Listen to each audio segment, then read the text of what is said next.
Hi friend, welcome to my YouTube channel. మనం ప్రయాణించే ప్రతి కోచ్లో అలారం చైన్ పుల్ హ్యాండిల్ అందుబాటులో ఉంటుంది.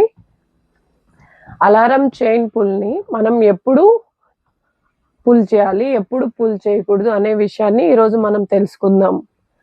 అలారం చైన్ పుల్ ఎప్పుడు పుల్ చేయాలి అంటే, ఎవరికైనా మెడికల్ ఎమర్జెన్సీ వచ్చినప్పుడు, ఏదైనా రైలు బోగిలో అగ్ని ప్రమాదం సంభవించినప్పుడు, ప్రయాణికుడు ఎవరైనా కింద పడిపోయినప్పుడు, ఇలాంటి సందర్భాలలో మనం అలారం చైన్ పుల్లింగ్ చేయవచ్చు.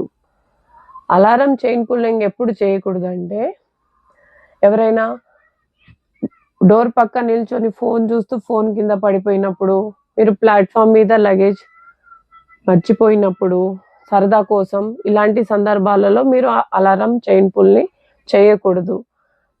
మీరు సరదా కోసం చేయొచ్చు. మమ్మల్ని ఎవరు గమనించలేదు అని అనుకోవడం మీ భ్రమ. అన్ని కోచ్లలో సీసీ కెమెరాలు అందుబాటులో ఉన్నాయి. ఆ సీసీ కెమెరాల ఫుటేజ్ ఆధారంగా ఆర్పిఎఫ్ సిబ్బంది మీ ప్రతి కదలికని మిమ్మల్ని ఫైండ్ అవుట్ చేసి రైల్వే యాక్ట్ సెక్షన్ 141 ప్రకారం మీకు 1000 రూపాయల జరిమానా లేదా 1 year జైలు శిక్ష పడే అవకాశం ఉంటుంది. దయచేసి సరదా కోసం ఇలాంటివి చేయకూడదు. ఎందుకంటే అలారం చైన్ పుల్ చేయడం వల్ల ప్రయాణికులకి ప్రమాదాలు జరిగే అవకాశం ఉంది.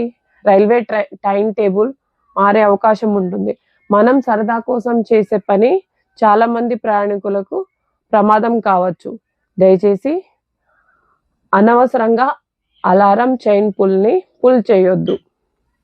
Thank you for watching.